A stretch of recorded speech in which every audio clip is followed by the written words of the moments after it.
would say, but he also got our agency a punch above our weight. He did tremendous work on brands like DeWalt Tools, Dansko Clogs, a startup salad dressing brand, a presidential campaign, and even selling wipes for Kleenex at Planet. And when he decided to leave our agency, we were fortunate enough that he landed at another Raven agency called Doe Anderson. So a couple Doe people here, I think, know Jeff. And just a couple months ago, he was pulled back into the Kimberly-Clark Kleenex family. So sort of a full circle moment for Jeff, where he is now the proud owner of the world's longest title, Senior Director, North American Digital Consumer Experience and MarTech. You couldn't figure out how to work brand evangelist in there somehow. Anyway, I'm exceptionally proud to see the leader that Jeff has become, from humble Planet roots to really pushing major global brands forward on a massive scale. So without further ado, please welcome the man we once called Megaturn, Jeff Long.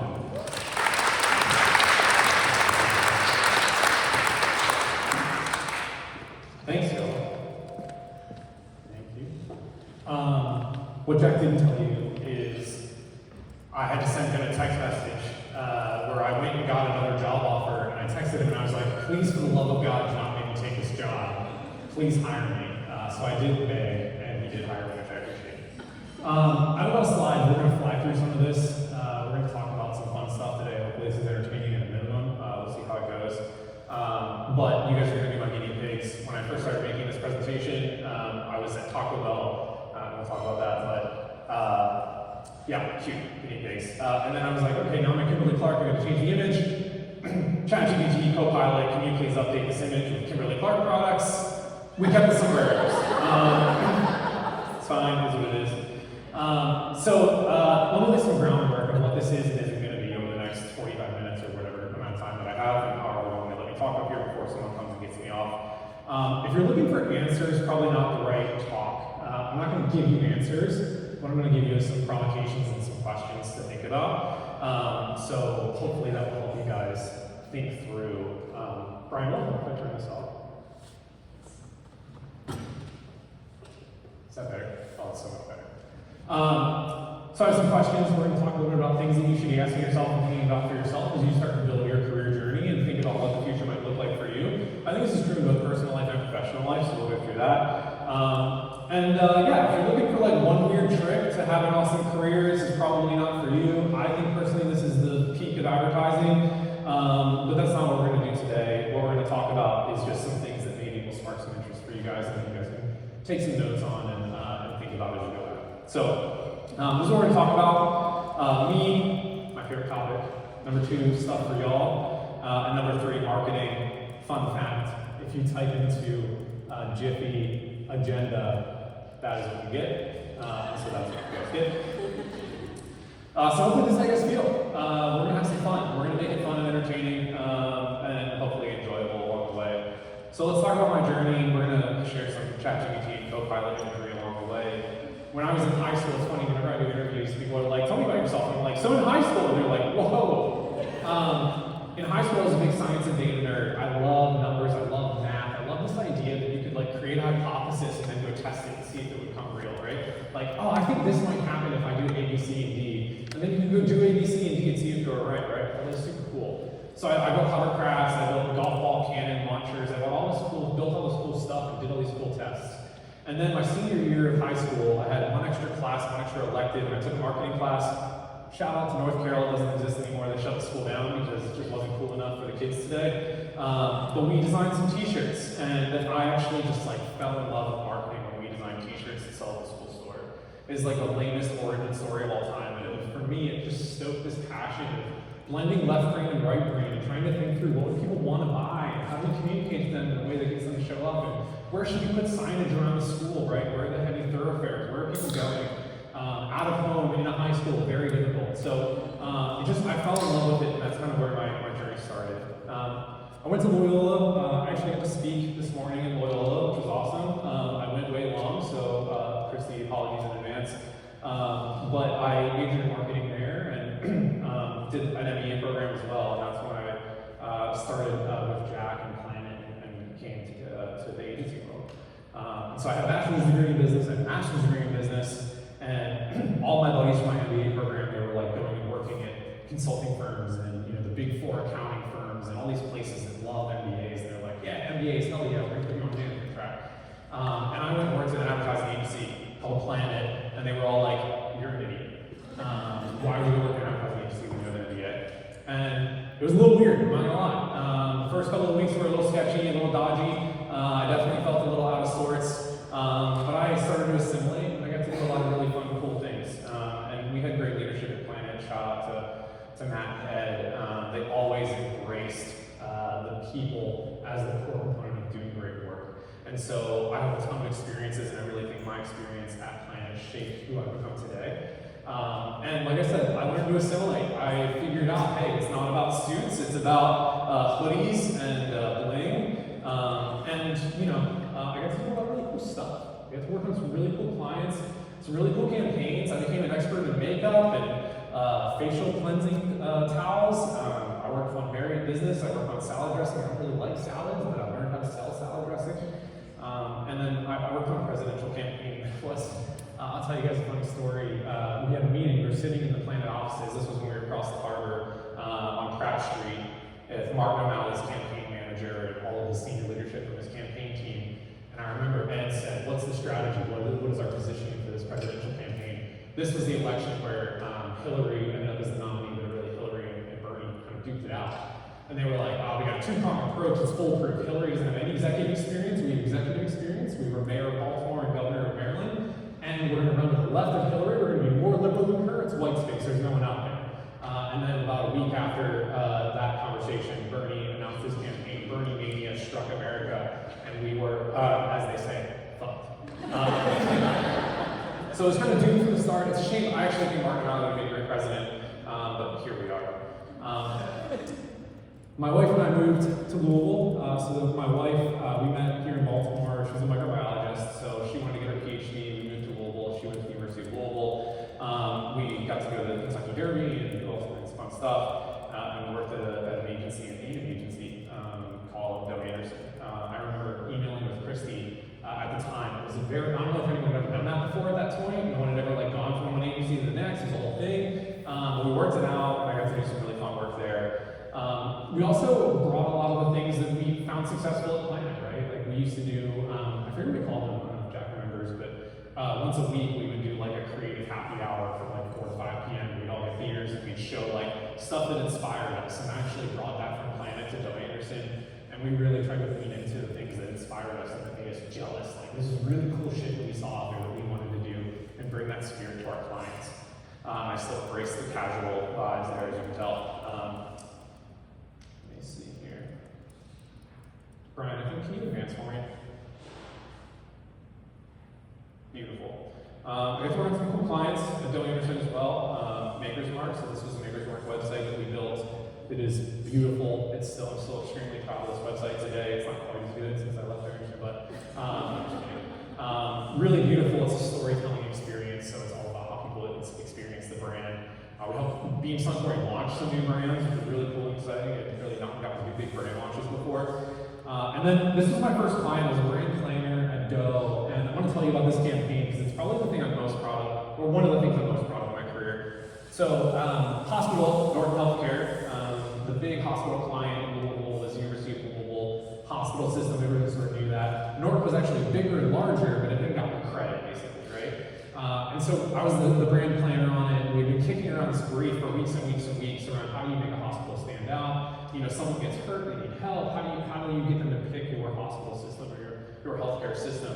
And one day I was driving on this is I-65 north, heading through downtown Louisville, and I had this epiphany. I was driving home from volleyball, and I was like, man, there's Norton stuff everywhere. That N logo is all over the place, right? And so that manifested in this campaign, Look for the End. And so from Econ to Jamestown to downtown, look for the end. When you need help, look for the end. We're here for you. This is something we're really, really proud of. The creatives, if you ask them, will tell you it was their idea. I shit you not, that was the single-minded idea on the brief. Do not let them tell you otherwise. Jack always told me that our job as strategists was to write the tagline, but I'll be damned if I didn't write this tagline. Ask Miles and Zach to tell you. They're going to take credit for this, don't I? Then I went to that I couldn't pass up. A recruiter reached out and said, hey, how do you feel about building a digital business at KFC? And I said, yep, that sounds pretty cool. I didn't work in this one, that one's really small. But when you're in an advertising agency, you really kind of do one of the P's, maybe a couple of the P's. But I remember in college, they talked about this 4P thing, the 4 P's of marketing. And so at KFC, it was really a crash course on 4 P's. You really started getting into things like pricing, like where are we putting restaurants, what do the restaurants look like all these different things that you start to think about in terms of, hey, okay, this is how real businesses operate. And I also learned, how many of you have publicly traded clients? Anyone? Do you guys read their earnings reports? Earnings reports are like gold, man. Before I went to KFC, I never looked at an earnings report in my life. What a mistake that was. I wish when I was in the agency world I read earnings reports. These are like windows into the CEO's mind, right? You can understand what Wall Street's thinking, you can understand what the CEO is thinking. This is, I think, one of the things that I'm probably most proud of. Certainly, I think I talk about the most in job interviews. The year before I went to KFC, they did 12 million a year in digital sales. The year I left, 5 years later, we did 750 million. I led the team that built this capability, basically. So we built e-com from the ground up. We built MarTech. We built customer data models, data science, CRM, loyalty, all these things, right? And so that was an opportunity I had to make a real tangible impact on the business, which was so rewarding. And this was also a lot of fun, right? So KFC was a brand that loved to have fun. We brought sexy Colonel Sanders back. This is, if you were looking for a laugh, or if you're into it, Google Chicken Dales. Is exactly what you think it is. We did a Chicken Dales campaign for Mother's Day, because I don't know what mom wants other than sexy Colonel Sanders. Launched a loyalty campaign, did partnerships with massive video game launches like Diablo 4 for the Double Down, because truthfully, if you need too many of these, you aren't going to help. So it was kind of a perfect fit. And then I went to Taco Bell. So the sister brand of KFC, Taco Bell. I think Taco Bell is sort of a masterclass in branding. Nobody does branding better than Taco Bell, certainly not in this modern world. And I got to do a lot of really fun stuff. I worked in the international business, so got to travel all over the world. This is Madrid, Guatemala. This is also Guatemala, probably the most beautiful Taco Bell in the world. Absolutely stunning in Antigua, Guatemala. If you ever have a chance to go, I highly recommend. And then this is in Sydney. I spent 3 weeks in Australia visiting restaurants and meeting with our franchisees. Taco Bell pays for me to go all over the world and meet with our franchisees and build that brand internationally, which was really cool. And then this was all of our global CMOs. So I got to partner with all of our global marketing leadership, learn from them, they learn from us. This is the team here, so I'm trying to get too close to the speakers, Brian. Amy Derini in the white here, CMO for Taco Bell International. She's a close friend of mine and just an absolutely brilliant marketer. And we built an incredible team. We had events like Taco Con where they let me go on stage and talk like this. Really big mistake, but it was a lot of fun. And what we did was we really could have changed the trajectory of the international business for Taco Bell. It's now the fastest growing business within the young ecosystem, right? So a lot of fun, learned a lot, and we're going to talk about that in kind of the back half of this presentation. So I want to talk about marketing leadership. Jack's very kind to say I'm a future CMO. We'll see if that's in the cards or not. But I do think I've learned a lot along this journey, starting in the agency world, really kind of not knowing what the hell I want to do, to now I think I have a very clear vision of what I want to do, and so I want to share that with y'all. And tell you a little bit of what I learned along the way from all of the leadership programs and whatever that I've been in. So let's talk about that.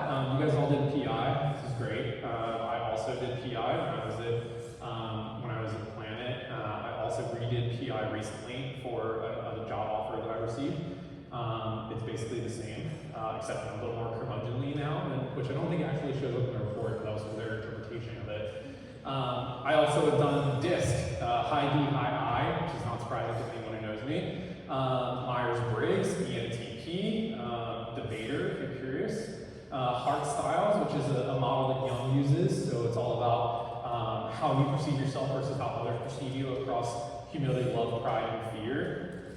I did a mini MBA with Mark Ritson, so this is very like marketing theory focused, right? Mark Ritson is sort of a marketing academic and talks a lot about the things that drive consumer behavior and how we as brands navigate that.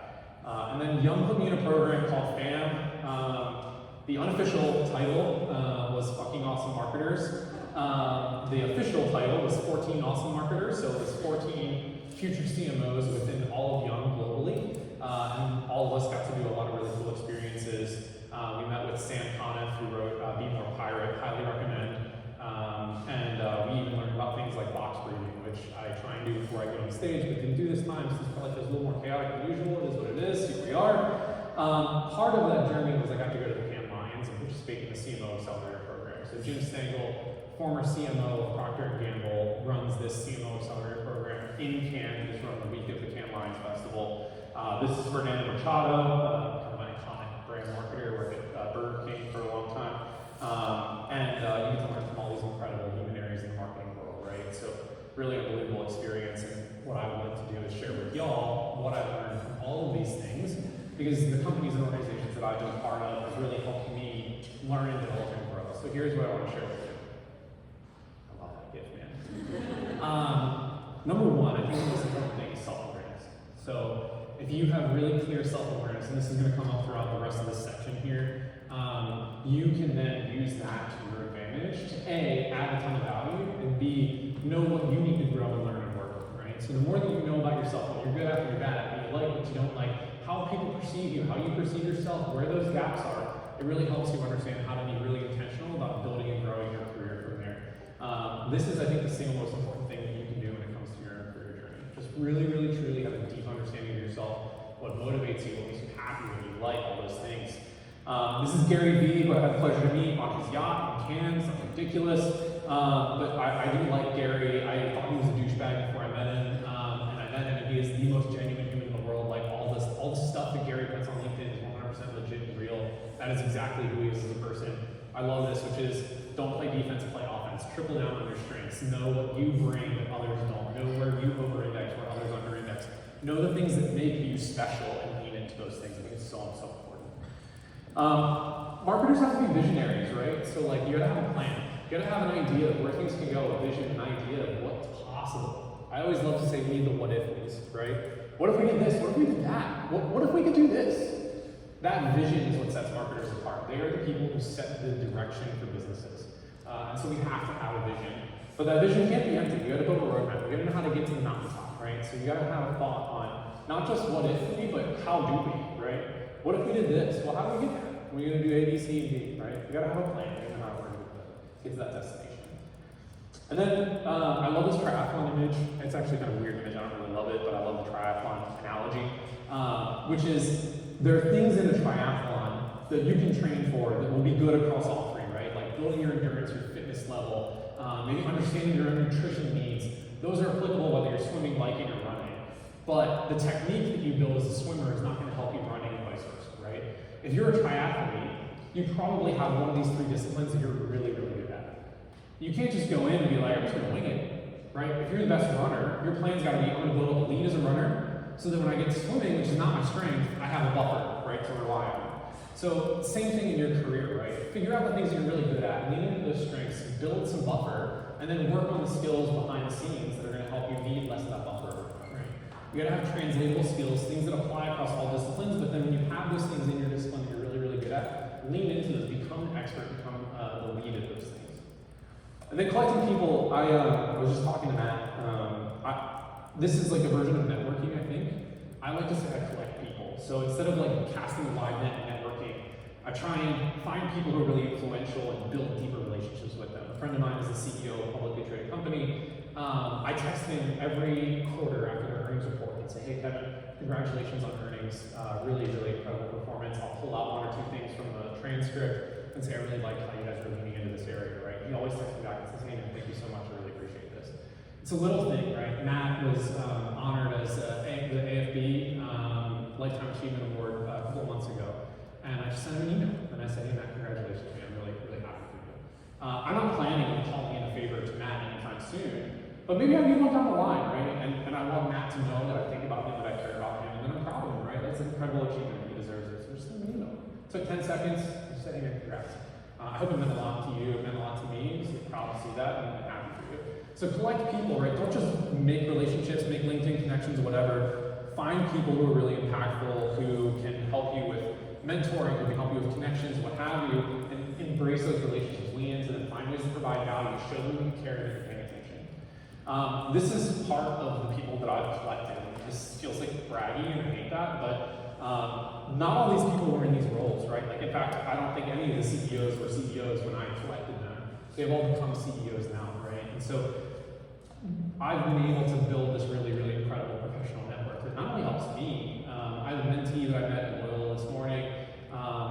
working with like 5 or 6 different people around the country that she can meet with to learn about what they do and maybe make a connection. So it allows me to help other people, right? This is really, really important. Let's talk about what motivates you. What's your why? What do you care about? So some people care about money. They're Scrooge McDuck. They love money. That's great. I had one on my team, and I was like, "What motivates you?" She was like, "Money." And I was like, "Dope. That's easy for me. That's great. I love that." Maybe it's awards. Like winning awards. Everyone likes winning awards. Taylor loves awards. Maybe it's the craft, right? This is an artistry industry. When we're talking about marketing and advertising, it's all about the craft of the work. Maybe you just love the craft. You just love doing cool shit. That's cool. I love doing cool shit too. Maybe you love having cool coworkers. It's a lot of fun. You love working with people who are fun and interesting and energetic, and they bring something to your life. Like, that's cool. I love that. I love these people that I get to work with every day. Maybe you want to be an icon. You want to leave a legacy, like David Ogilvy, right? Maybe you want to have your name on an agency one day. Maybe you want to be the person who lands the big client. You want to leave an impact. That's great too. All of these are equal and fair. There is no judgment here. Whatever motivates you, and that's totally fine. But if you understand truly what motivates you, it helps you make smarter decisions about where your career goes. So when I was looking at this Kimberly Clark job, I'll talk a little bit about this in a minute. Kevin gave me this advice. Kevin is the CEO of Brinker, which owns Chili's and Maggiano's. Obviously, Chili's is like the #1 marketing company in the world right now. They're just crushing it. And he said, you got to think about what are the 5 most important things to you in your career and decide which of these opportunities helps you deliver against those things most intentionally. So these are my, oh sorry, let me go back on. I was recently offered a CMO job and I turned it down. I was offered a CMO job at a QSR company that does about $400 million in annual revenue, but I'd have to live in another city 3.5 days a week. So I'd have to travel somewhere and stay in that city. My wife is a microbiologist at Vanderbilt. She can't move. She's in the lab doing experiments, wearing a lab coat and a bubble suit and all the things. So I'm not leaving Nashville right now, and I would have had to travel a lot for that job. And Kimberly Clark was a bigger company with a senior director role. I had a bigger team of 27 people that report to me now, and I spent 4 days a month in Chicago, right? So you start weighing pros and cons. And I went through and I mapped out what was most important to me in my career. And it's funny, I always said I want to be a CMO. I think I told Jack that one day when I want to be a CMO one day. When I actually looked at it, that's like the 5th on my list. #1 on my list is I wanted to work for people that I believe in. That was true from day one. Like, I believed in Jack and Ed and Matt. I believed in Todd and Bill Anderson, right? Like, I believed in these people, and I wanted to work for them. I wanted them to achieve their vision because I believed that they would help me achieve mine. And so that, when I really sat down and thought about it, was #1. That was the most important thing to me. And that led me to Kimberly Clark instead of taking a CMO role for the title. Comp was about the same, all that stuff was about the same, but I wanted to be with family. I wanted to be in a role that I had leaders that I believed in, and I wanted to do something that gave me more potential in the future, and that's why I landed where I landed, right? So let's talk about finding your superpower. I think superpower is really important. We talked about this with Gary Vee earlier. My superpowers sound really lame, but it's actually like super important if I do say so myself. My superpower is reading the room and adjusting delivery. This is what ChatGPT thinks that looks like. But I think what I'm really good at is getting feedback from the audience. I, at one point in my career, not at Planet, sorry Matt, was 12 for 12 in new biz pitches in a row. 12 new biz pitch wins in a row at Joe Anderson. And I think the reason I was really good at new business, I did a ton of new business with Ed at Planet, was because I was really good at this. Really good at like feeling the energy from the room, understanding what that person needed from me. Hey, we can do anything you want, but I can actually frame it the way that's most relevant for you, right? That was a superpower for me that I turned into a career journey and success where I was able to talk to executives, board members, I was able to talk to my team, I was able to talk to people in the restaurants. Every person I talked to felt like I curated the message purposely for them, right? That's my superpower. I leverage it all the time. I'm leveraging it right now. Think about your superpower. What's your leadership style? So think about how you lead. What are you as a leader? If you had to personify your leadership style, what would it be? Mine is Captain Jack Sparrow. I have said this in multiple interviews and gotten the jobs. But they're like, oh, what's your leadership style? And literally, like, everyone's like, oh, I think I'm Steve Jobs. Yeah, I think I'm like Barack Obama, like these like big luminary, whatever. I'm like, no, I'm Captain Jack Sparrow. Like, it's a little unconventional, it's a little creative, a little outside the box. The approach I take is a little weird. My wife, when I told her I was going to wear a hoodie and a t-shirt to this, she was like, why aren't you wearing nice clothes? And I was like, it's just not who I am. just going to be me. And so, yeah, I said my leadership style is Captain Jack Sparrow. We get to a great resolution at the end. And ultimately, my people are really, really fiercely loyal to me. It just doesn't look conventional along the way. So if you want to shake shit up, hire me. If you don't hire me. I'm not going to be happy. I'm going to be bored. Along the lines of that, what's your personal mantra or tagline? What is the thing that you can deliver every single day? We talk about this for brands, right? We know what brand this is, assuming. Yeah, we know what brand this is. Hell yeah. We know what brand this is. We know what these taglines are. This was a little harder. Hell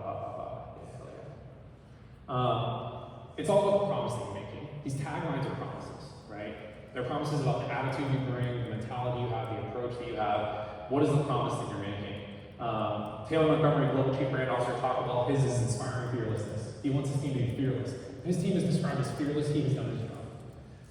Nick Chavez, who was my CMO at KFC, winning together. He wants to win. At the end of the day, he wants to win. He wants to do it together. All of us together, winning. Mark King, former CEO at Taco Bell, and also at TaylorMade, and also at Adidas, restless creativity. We're constantly looking for the new thing. We're constantly pushing the boundaries. Amy Derini, strategic bravery. We're being brave, we're being in a strategic way. Mine, very Captain Jack Sparrow-ish, strategic mischief. We're gonna shake shit up. We're gonna do things a little bit differently. But we're gonna do it with intentionality. We're not just doing it to like shake shit up because it's fun. We're doing it with intentionality. There's a mischief and a craft. Cool. How are we doing on time? Great. We're crushing this. I've gone through so many slides. Let's talk about modern marketing. I'll tell you my take on it. This is a little bit of me on the soapbox, just kind of telling you guys what I think modern marketing looks like. And then maybe we'll have time for questions at the end. I think we're moving pretty quick, fast. We're not going to do this. It's great. Number one, nobody gives a shit about anything we do in this room or in your offices. Nobody cares about marketing, except for my cousin's husband, who I was with yesterday. We were watching NFL games. He's a big Eagles fan. Go Birds! Unbelievable. We're sitting there. I'm like helping his son make Legos, and he's like reciting the commercials back. Like the spots are running, and he's like singing the jingles. And I'm like, what the hell's wrong with you? Like, nobody in the world does this. He is an advertiser's best friend. But I think in general, the mantra here is, our job is to make people care.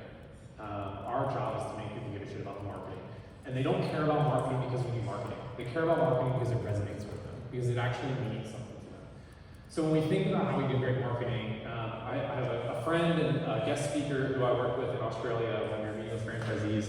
Her name's Marion Farrelly, or Maz, very modest.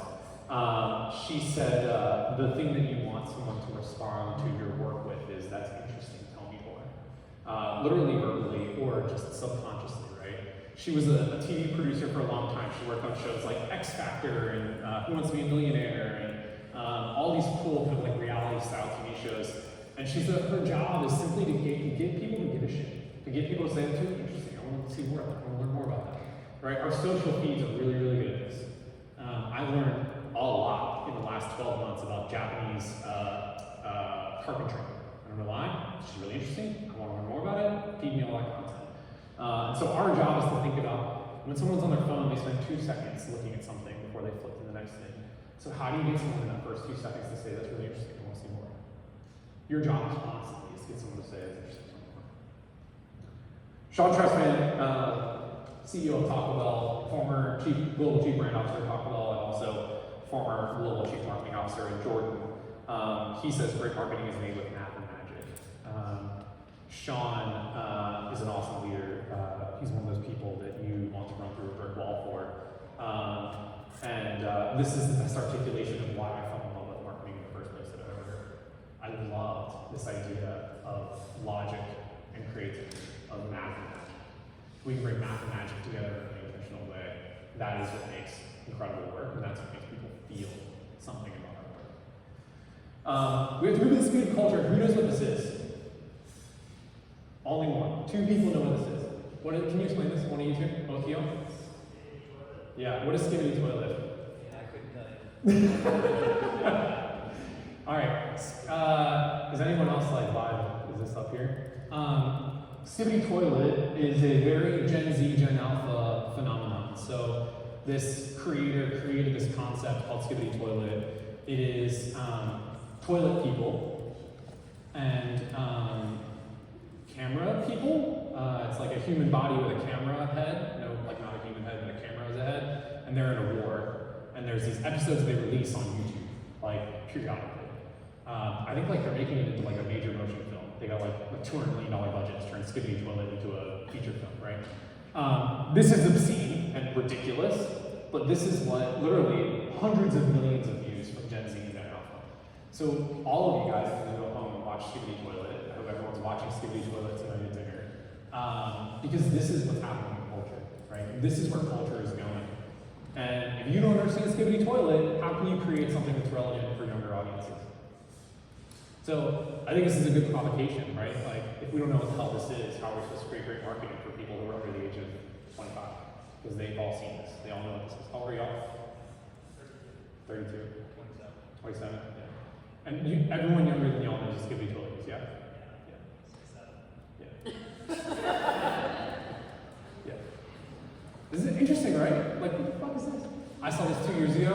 A guy from Google showed us this and was like, this video has 100 million views on YouTube. And I was like, what is happening? Love a good marketunist ad or thing here. How do we interact people with our more annoying and irrelevant advertising in a more customer-centric way? I think it's important for us to remember that at the end of the day, nobody wants to see our ads.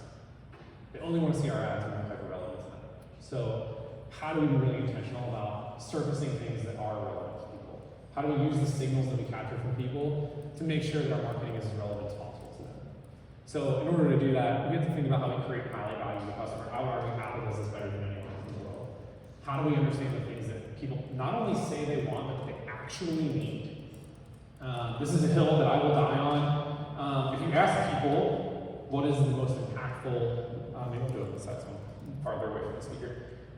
If you ask people, what is the biggest technology innovation of the last like 20 years or whatever, everyone says the iPhone, right? I disagree.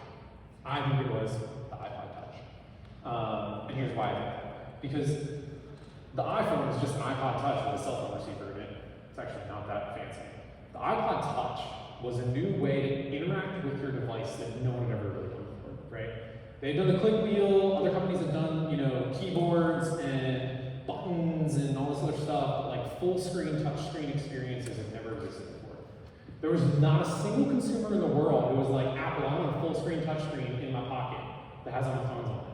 But they knew that that's where the world would go. And so they created something people didn't know that they wanted because it had immense value, because it was easier to use, because they could surface any kind of content, any kind of way. And then later they put a cell phone receiver in it and it became the #1 selling technology device in the history of the world. So we have to think about how we create value. Not just what people tell us they want, but what we interpret that they need. What do they need from our brands in the future? How can our brands be as relevant and topical to those people and as useful to those people as possible, and how do we surface that information in as relevant as possible way? How do we make sure that we're creating value for them? They clearly understand that I go buy a Huggies diaper, I'm buying it because I believe I will receive X, Y, Z in return, right?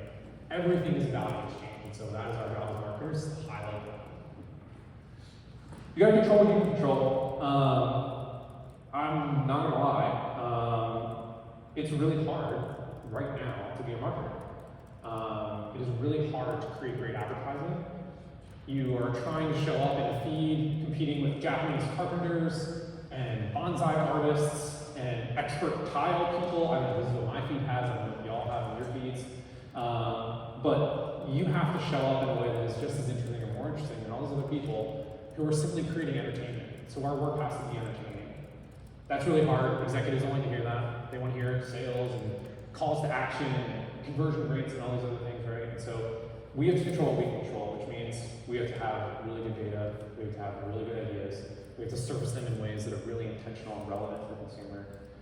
We have to deal with organizational swirl and bullshit. I lead AI for Kimberly Clark as it relates to marketing. So how do we use AI to deliver marketing outcomes? Every week I get an email from an executive that says, I asked ChatGPT for diapers and it didn't recommend Huggies. What the hell are you doing, right? And the answer is, hey man, I hear you, but we're working on it really hard. Really hard. If you want to come do it for me, I would love that, because I don't know how to solve this, right? We are working through it. But you control what you can control. So we're learning as much as we can, we're trying to understand the dynamics as much as we can, we're trying to make smart, educated guesses on where we should place our bets to deliver against an AI search so that Huggy shows up when people search what's the best diaper for my baby. We can't control it any more than that. I can't control what's in the algorithm of ChatGPT. So all I can do is do my best to understand it, navigate it, and then show leadership that we're moving with strategy and purpose, right? I think experiences will rise. This is probably my fundamental belief about the importance of marketing moving forward. I fundamentally believe that as we move into more and more automation in the future, that our job as marketers is going to be even further entrenched around creating great experiences around our brands. The luxury brands understand this like nobody else. Louis Vuitton in New York. They also made like a boat out of their store in the middle of Shanghai in China. Creating experiences and ways for people to actually have a real connection with our brand is so important. When I presented this morning at Loyola, I was talking about digital marketing in particular, and my fundamental belief is like the beauty of digital is that we can exist at this intersection of culture, community, and commerce. So how do we show up in a way where people want to create community around our brands? How do we show up in places that are leading culture, like Skibbity Toilet, maybe not Skibbity Toilet, maybe like at Taco Bell, we work a lot with like LeBron, or Jason Sudeikis, or Doja Cat, like people who are tastemakers, who create culture. Not just who participate in culture, they create culture, they create movements. Those are the things that we can do as brands. Now, obviously, not everyone has $600 million Taco Bell budgets, but you can be really intentional about where is culture going and how do we show up as intentionally as possible in culture. And then I think the way that the experience shows up is really important. And you know this is true, you know this is real, because a company like Netflix is building in-person experiences, right? Netflix, which literally just ships content into your home through the magic box on your wall, is actually investing in creating physical experiences to deepen that connection with the consumer, right? To create an even better bond. So as we think about the future of marketing, as we think about the way that the world is automating, right? I tell people this, 47% of customers in a recent Walmart survey said they would be willing to give ChatGPT a budget and let it buy household items. That's terrible news for me as a marketer in the household items category. If half of the customers at Walmart are willing to say, ChatGPT, here's $100, please buy me paper towels, napkins, toilet paper, and cleaning wipes for the month. Buy whatever brand you think makes sense, like optimize that budget. That sucks. So I have to create a space where they say, ChatGPT, here's $100. Make sure that you buy Cottonelle toilet paper, and then whatever else you want within that $100, right? I have to get someone to consciously go out of their way to buy my brand, because it's going to be easier and easier and easier than it ever has been before for people to not make a brand choice whatsoever. And so we create experiences, we create deeper connections and deeper bonds with our consumers. That is how we can actually surpass this automation that the world is going through, because people want to buy brands that reflect them. They want to buy brands that they feel like get them. And I think few companies get that like Netflix. They let people see themselves in the brand, and then they create experiences where they can actually experience that in a really meaningful way. Cool? Awesome. I think that's it. Thank you guys. This is fun.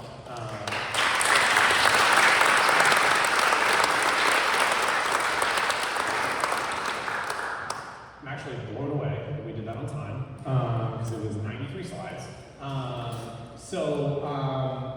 Yeah, if you have any questions, I'm happy to answer any questions, or else we can just give everyone extra time to like go meander around the brownies some more, or whatever we do.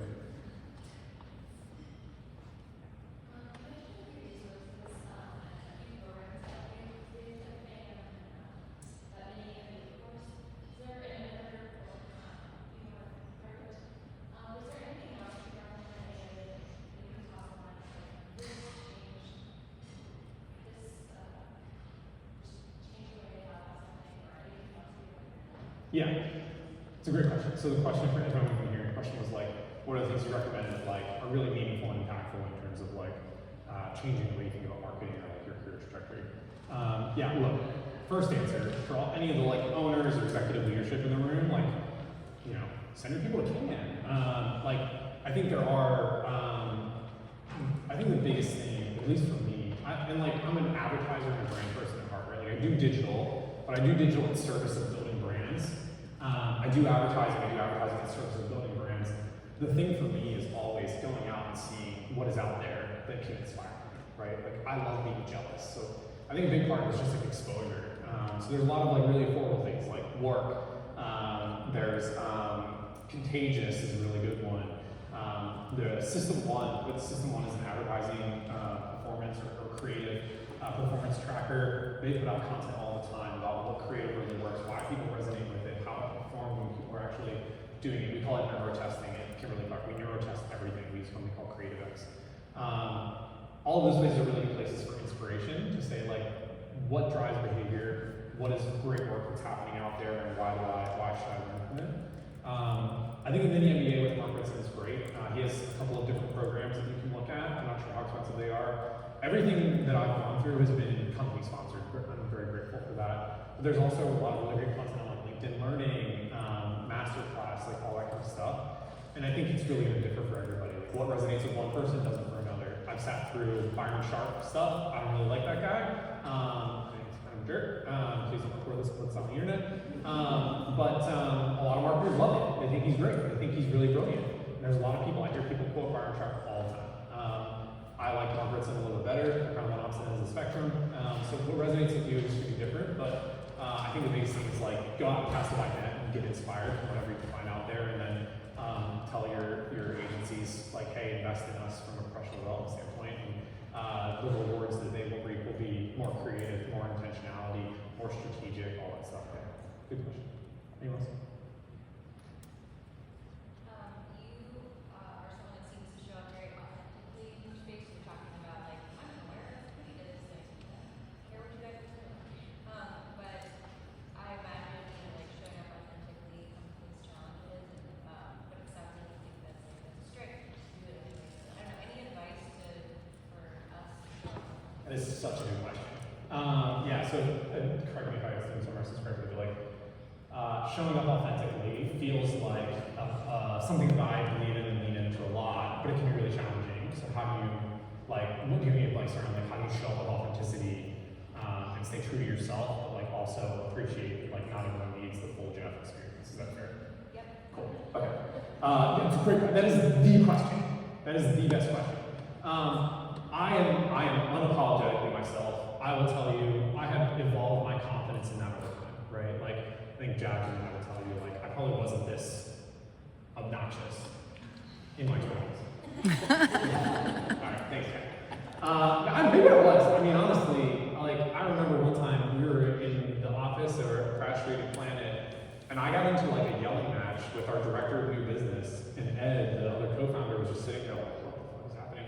She'd been in the advertising industry like 20 years, and I was literally like in week 6 on the job, and I was like, you're fucking wrong. And I was just like berating her. And look, I was an asshole. Like I was an early 20s-year-old white guy. Like I thought I knew everything, right? Like I had all of the overconfidence in the world. I've since learned to like tamper that a little bit, calm down a little bit.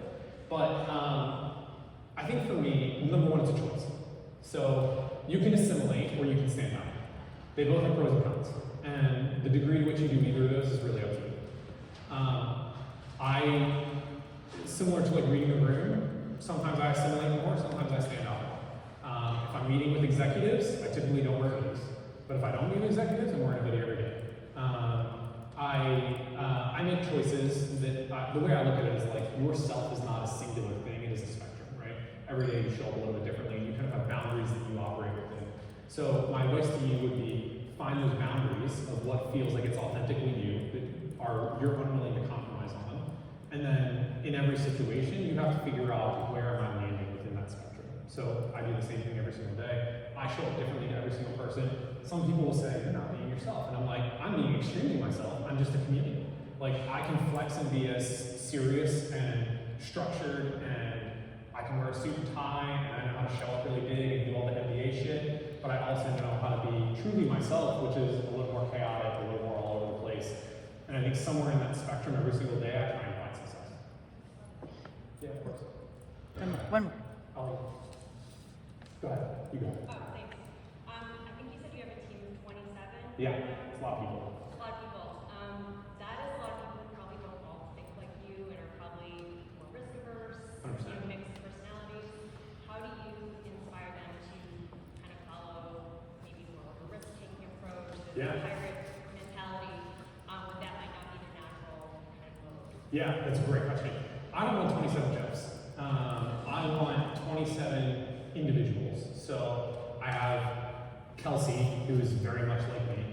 And Kelsey has become my right-hand person. She's awesome. I love her to death.